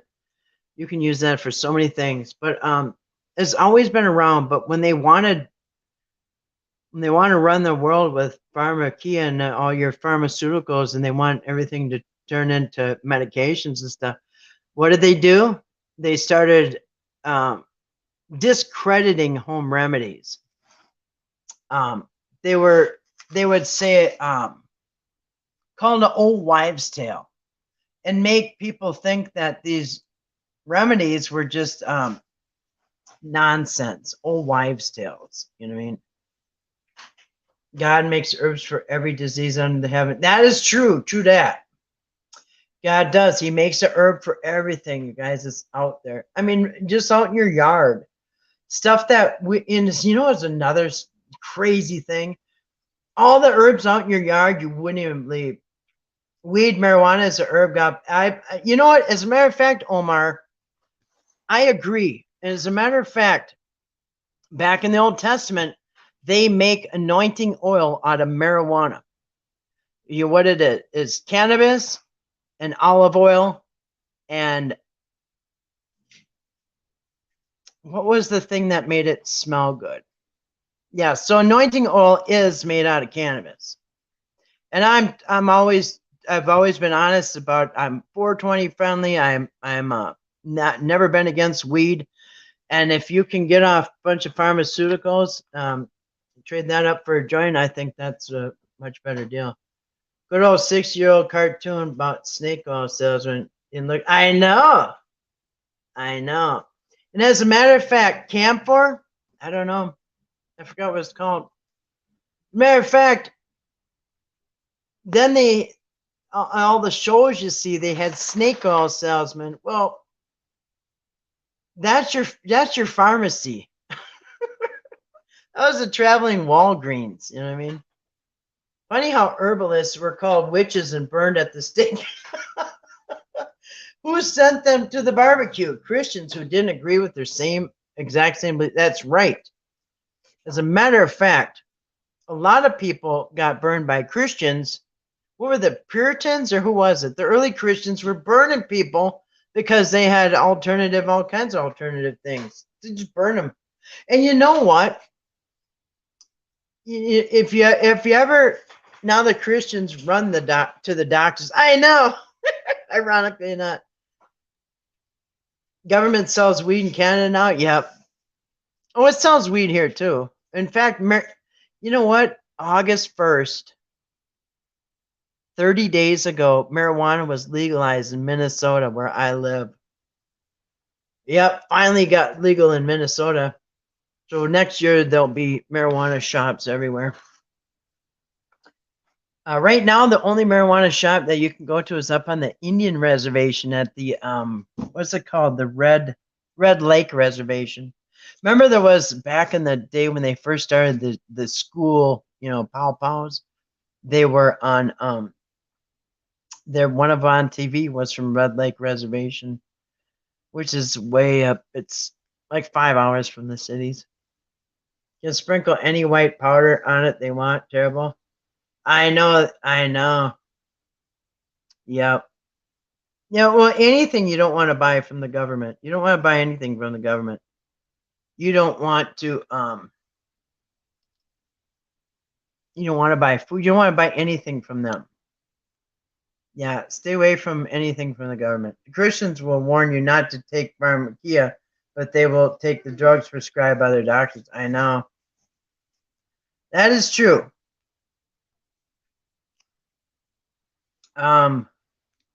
They run to the doctors. Yep. But I would yeah, I'm the healthiest I've been in my life, my whole life. I was on medications my whole life practically up until probably 7 or 8 years ago. I got off all medications. Personally, myself, I'm not being a doctor telling anybody to do anything. I personally got off every medication I was on one at a time. And you know what? One medication caused the symptoms for another medication caused symptoms. You know what I mean? It's a trap. It is a trap. So, and listen, like you guys know, I've worked 20 years in a doctor's office as a nurse, and I'm saying this. So, yes, I chose not to be on medications anymore. If possible. And yep. I tell you, oh, yep. Best thing ever. Always trust the ones in the white lab coats. Yeah. I used to wear a white lab coat, and you know what? I was just as brainwashed as everybody. Yep. Well, gotta have you sick and needy. That's right. They want everybody sick and needy and crawling to them. And then they got you. You know what I mean? Once you're in that B system, so did you. Yep. Right? Yep. Stuff is poison, toxic. But yep. And another good thing to get off of besides medications, if you can, and I'm not a doctor, my personal choice is to get off them and get off sugar. And I still have my hard candy. I'm not 100% off sugar, but 99% off. You loved wearing them white lab coats? Yeah, I liked it. You know what I used to tell my family? It was my costume for work. I had scrubs. I had blue scrubs, top and bottom, with a white lab coat, and I called it my costume for work. It wasn't even a uniform; it was a costume. I gotta put on my costume. Or I gotta wash my costume for tomorrow. Authorities supposed I know. And you know what? When I had my scrubs on and my white lab coat, people believe anything I say, right? Anyway, and I go home and my kids don't believe a darn thing I say, even with the lab coat on. Yeah, it is still Halloween costume. I know. Yep, that's what I used to say too. I'd say, man, I gotta wash my costume for tomorrow. Anyway, yeah, and I didn't even know how bad that was back then, but I do know. Told you when I broke my hand, I was up here. I didn't even know where the hospital was. I mean, I had to wait till the next day till it was light out so I could find my way around and figure out on the computer where the hospital was. And I went in there and that lady said, "Oh," I was telling her about, it was an older lady. And I said, "Yeah, I used to be an X-ray technician too. I had a radiography license." And she said, "Oh, you're kidding. They're always looking for people here. You could get a job today." And I said, "No, I don't want to ever work in a doctor's office or a hospital." Seems like whenever I go somewhere, I see a woman in blue scrubs. Yeah, I used to wear them. Yeah, I liked scrubs because when you got them wet, they instantly dried. Like when you wear blue scrubs, when you get them wet, it's not like regular clothes. They dry really fast. And when you put it on, you got a pocket up on your upper left and in right. And when you turn it inside out, if you got something on you can turn it inside out. You still have a pocket on your upper right and a pocket on left. They were reversible. They're comfortable, reversible. Yeah. Like I said, you get wet, in 5 minutes you're dry. You can't even tell you're wet. They're amazing. They're comfortable. Yeah, I wore them for 20 years. I wear scrubs with the white lab coat. And a caduceus, the snake, the staff with the two snakes around it. Yeah, I like them. Anyway, I don't miss it. I'll never go back. And anyway, all right, well, I'll wrap it up. I don't want to keep anybody any longer.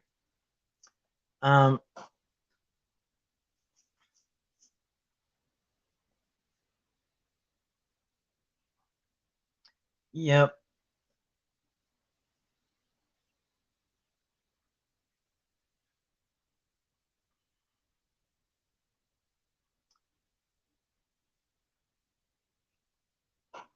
Minnesotarius.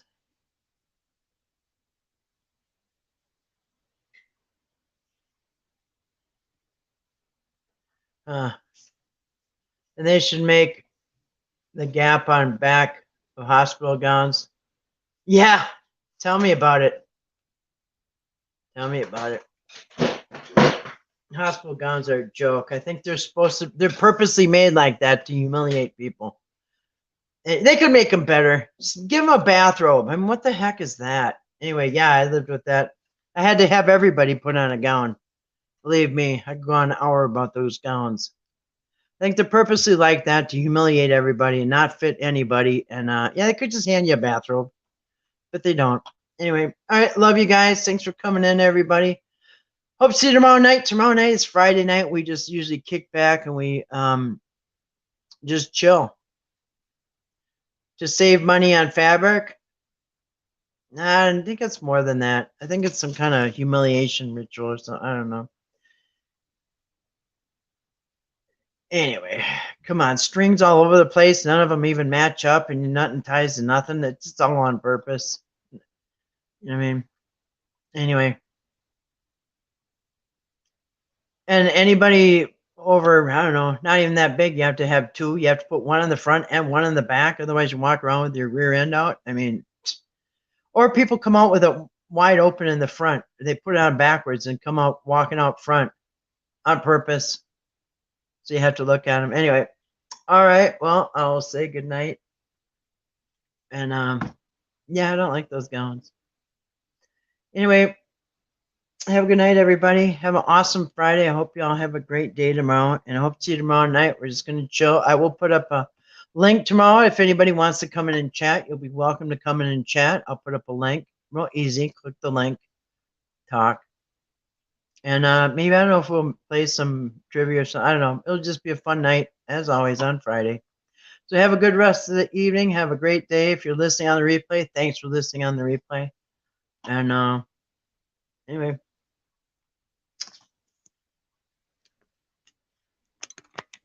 Yeah, good night. Well, thank you. Good night to you too, Anonymous. Good night, everybody.